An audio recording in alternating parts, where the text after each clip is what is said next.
Hi, and welcome to College Planning Untangled, where we help families untangle and simplify the college planning process. I'm Kristin Clark. I help students figure out a career path and a college major before they get into college, hopefully. And for Bobby Hood, he is our resident SAT ACT expert. So, Bobby, how are you doing today? I'm just great. Yeah, things are getting busy now that we're, solidly getting to the end of January. I've got lots of students getting ready for the ACT and the SAT in the coming months, and so it's just very exciting to, see all that activity. Yes, and we've got a really cool topic today. Mhm. I love facts. All right. And yeah, and so Bobby has the 13 rules for you to get a perfect score on the SAT and the ACT English sections. So, Bobby, I'd say let's just jump in. Absolutely. Yeah. So the English section on the ACT and the writing and language is what they call it on the SAT, but they're the same section. The ACT has more questions, but they both test the same exact list of rules. And the thing is that a lot of students, the last time they looked at grammar rules was like elementary school. You don't really Yeah, I was talk going to about say like grammar, fifth right? grade, right? Absolutely. Yeah. And so you remember all these rules you learned in fifth grade and stuff. And the thing is, a whole lot of the rules that you learned in fifth grade are really just good advice for writing that came from your teacher. And they're not really rules. I mean, there isn't any governing board that makes grammar rules, right? Grammar rules are just things we all agree on, right? And so if you buy a book from, like a test prep book from Princeton Review or Kaplan or wherever, it seems to me that those books list a lot of, I mean, they have all the rules that you need, but they seem to have a lot more rules than you need because they only test 13 rules on the ACT. And actually on the SAT, they only test 12. There's one kind of question that appears only on the ACT. And so I'm just going to go through today and list, what those rules are. And then anyone who is interested, you can go to my website, contact me, and I'll be happy to provide you with this list of rules. You can just have a copy of it, right? And all right, so here's the thing. The first thing is 2/3 of the test or 3/4 of the test, they just give you a sentence and part of it is underlined. And then you pick different answers that change the underlined text, right? So these are the underlined text questions. And for those questions, they test only 8 things. And the first 4 of the 8 things are the elementary school grammar stuff that we talked about, right? So the first thing that you look for, and you want to look at what's changing in the answers, and the first thing you look for is punctuation. There's a rule for how to deal with periods, semicolon, colon, and dash. Period and semicolon are basically the same thing as each other, right? They go between complete sentences. A colon and a dash is like, I just finished saying a sentence, but then I'm going to add some more stuff, maybe a list of things or something. The next thing you look for is commas. And so there are rules about commas. And this is one of those things. Like there are lots of comma rules out there in the world, but ACT and SAT, 99% of the time, they only test one comma rule, which is if you have an extra phrase in the middle of your sentence, like an interjection that you stick in, like I just did, and then you finish your sentence, you would put parentheses or dashes or commas around that interjection. Or if you have an introductory phrase, comma, then your sentence would start with that, and you put a comma at the end of the introductory phrase. That's the only rule they test. So once you realize that that's all they test, it makes the test so much simpler. Okay, And then hold on. Let's give yeah, an go ahead. give an example of having something in the middle. So if you said, like, if I am writing a sentence and I want to surprisingly add an interjection in the middle of it, you could put dashes around the word surprisingly because you're kind of stopping and inserting a new idea in the middle, right? You could put dashes around it. You could put parentheses around it. You could put commas around it. It's just like, if you say however in the middle of a sentence, you would often put commas on both sides, right? Right. I would like to, however, object to this thing, right? And that's it, right? So you just look for something that you could put parentheses around. If you can put parentheses around it, you could put dashes around it or commas around it. So basically, the question on the tests are going to be where should the parentheses go?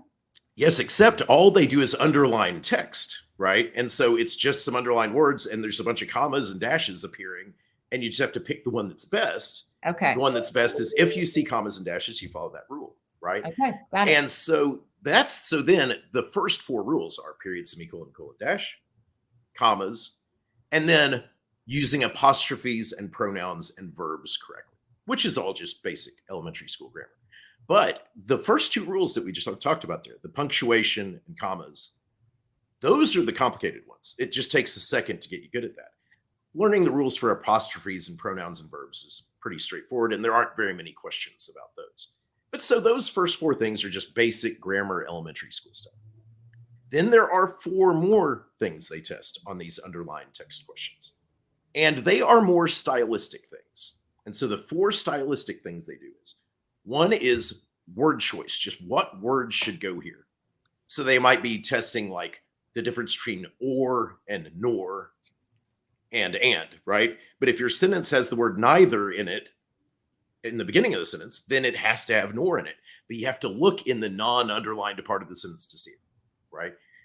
And then another thing that they test, and you'll only see 1 or maybe 2 questions like this, parallelism in a list. So if you say, I like to go and eat pizza and drink, diet soda and to run to the store, it's supposed to be eat, drink, and run, right? Just parallelism, right?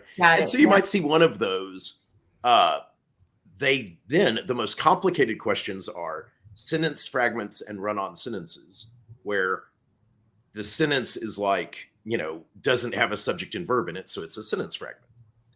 And on those, I think you can see everything that we've listed so far. It's just, if you see punctuation changing, you test period, semicolon, colon, dash, you test commas. If you see verbs changing, you test that. These complete sentences questions, it's hard to tell what they're testing. So if you don't know what they're testing and you see verbs appearing and disappearing and just the wording of the answers changing, it's probably a sentence fragment or a run-on sentence, and you've got to go look at the whole sentence and see if it's a complete sentence. Those are probably the hardest questions on the test. And then the very last rule, and this is the funniest thing, the last rule that they test is you'll see 4 answers, and 3 of them are just really long and wordy, and then the 4th answer is just 1 word or 2 words.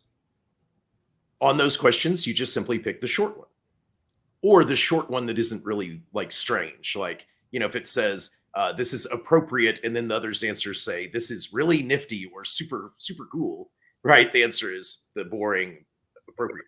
But these conciseness questions where you pick the shortest answer, like on the ACT, there are 15 of those out of 75 questions. A fifth of the test is just pick the shortest answer, right? Yeah, being concise, right? Yeah, and who knows? That's not a rule that, right? And so if you don't know this, you're not going to do well the first time you take the test, because you're picking the answer that sounds the best. And sounds best is not part of the ACT. No, and Bobby, I will tell you, I have Grammarly when I'm writing. And anytime I say, oh, that was really cool, they always want to knock out the really. And I'm like, no, I really, really want to. I want to emphasize that it was really cool. It wasn't just cool. It was really cool. Yeah, exactly. Right. Absolutely. And that's kind of the thing, right? And so you're saying, though, the rule on that, I'm just going to clarify. Yeah. The rule on that then is you just need to get it as tight and short as you can get it. Yeah, technically. So I just listed 7 things. So what you say is, okay, if it's not punctuation, verbs, pronouns, word choice, a list that needs to be parallel, or a sentence fragment, then you pick the shortest answer. So they're kind of in order of priority. Okay. But they are visually when 3 answers are really long and 1 is really short. And the really funny thing about that is they're not actually testing conciseness. What they're testing is redundancy. Those longer answers all have words in them that were probably already said in the previous sentence. And so if you just look, you're like, oh, they're being repetitive. But you can't tell that unless you go looking around. And that's it. And so they're not really testing conciseness. But the pattern is you just pick the shortest answer.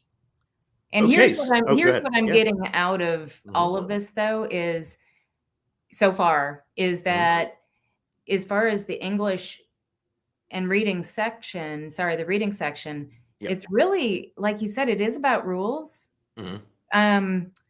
But it's simpler than really, I think, what people try to make this. Absolutely. Right. See, a lot of times students that, like are scoring near perfect scores on the other sections, might score a 28 in English.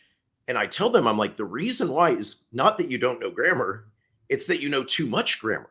And you're thinking about all these rules that you learned as a kid, right? That they don't test. And so you're trying to apply 50 different rules when there are only 8 rules on the underlying text questions, right? Okay. And then the last piece is the other 25% of the questions, instead of just underlining text, they actually ask you a question. And then all you have to do is do exactly what the question says. And so most of those questions, like the most common one says, which choice best emphasizes the pride felt by the actors in the theater troupe? Well, the answer is just the answer that is a word that means pride, right?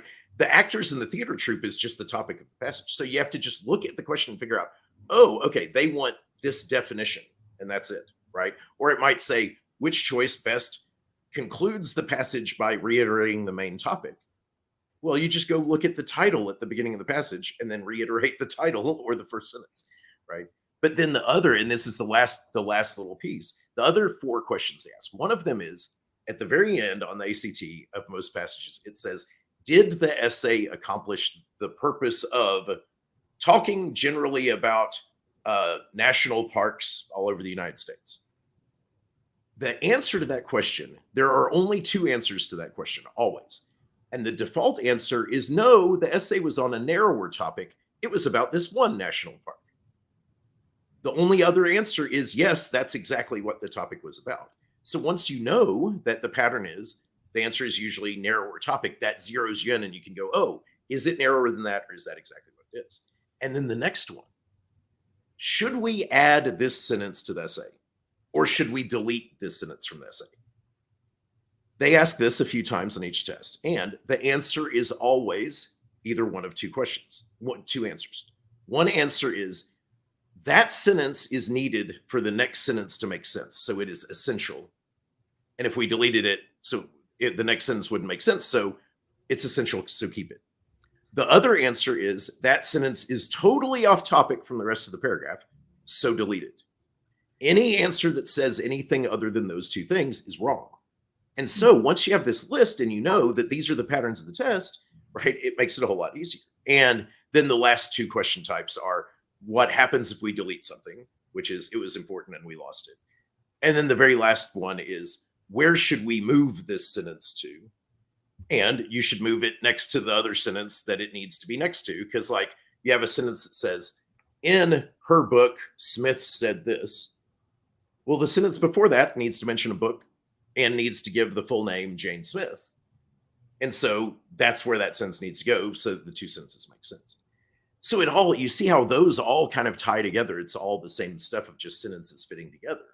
And that's it. I mean, these rules just simplify everything down so much, because I think if you go and buy a book, all of this stuff I just said, a lot of it'll be in there, but it'll be stated more in a more complicated way. Like they might say, should we add, delete, or revise? They'll say, well, you need to think about how it fits in and all these things, but they don't tell you there are only 2 answers ever to this question, right? Or at least 99% of the time. I mean, maybe once there was a question that looked different. Well, that's helpful. That's hugely helpful right there, Bobby. It's like, okay, I don't have to cloud my mind with all this other stuff. And yeah, you're looking for those 2 sentences. So no, all 13 of those rules are great. Now, I will tell you, by you saying them out loud, I had to really concentrate. Oh, sure. It's overwhelming. Yeah. For anybody that's listening, Bobby has offered to send you this list on paper so that you have it. And his link is in the description. So go ahead and click on the link, and he's happy to send that out to you. Absolutely. The purpose, so that everybody's really clear that, when Bobby and I get together, our sole purpose on this is to untangle this college planning process and make it simpler for our families. And Bobby, this set of rules is huge. Oh, absolutely. I'm telling you, like if a student were to take that list and just take a couple of ACT practice tests and use that list, they're going to get their score into the 30s very quickly using that list, right? Because it's not just a list. It has an example of the rule for each question. And so that's it. Now, certainly I'm happy for students to tutor with me and, and we can work toward, making sure you understand all the rules. It's all right there. And English is the one section, like if you had, say, a 22 in English and a 28 in reading and science and a 25 in math, English is the easiest one. You can take that 22 and go straight to a 33 almost immediately with this list of rules. I've seen it happen a million times with students. English is the easiest section. I think literally when I first 15 years ago or whatever trained to be a tutor, my trainer said the English section is the engine of score improvement on the ACT. It is where you can so easily and quickly just get a gigantic score improvement. And so why not hit the easy stuff first, right? And here's why bang your head against math forever, right? When you can go and get this big increase, because a lot of students, they've got a 26. If they get a 28 or a 29, they're going to get a scholarship, right? If you raise your, English score 12 points, that raises your overall score 3 points. There you go. You're done, right? Then you can work on all the other stuff. And that's it. You know what? It's funny now that you say that. I remember Chris, my oldest son that you worked with, telling me, he said, yeah, Bobby gave me some tips and tricks on, and he mentioned, he said, like, if there's a semicolon, you can be guaranteed that this is the answer. And now it's clicking what he was talking about. Yeah, that's all it is. Yeah, it's just like, if you look at it, looks this way, then this is going to be the answer. And so it's like, it doesn't substitute for thinking about things, but it helps you go faster and it helps you be confident in the choices you're making. Right. And most importantly, it keeps you from just going through the test thinking about which one sounds the best, because the most important thing is sounds good is nowhere in that list of 13 rules. And that's what most people are doing throughout the test, is which one just sounds good to me. And that will not do well at all in the test. Awesome. Well, if nothing else, you've given these guys a ton of confidence going into the SAT and ACT, just knowing those 13 rules. So that's what it's about. I think we did our job today. Excellent. All right. Well, I'll see you next week. This is great. All right. Thanks, Bobby. All right. Bye-bye.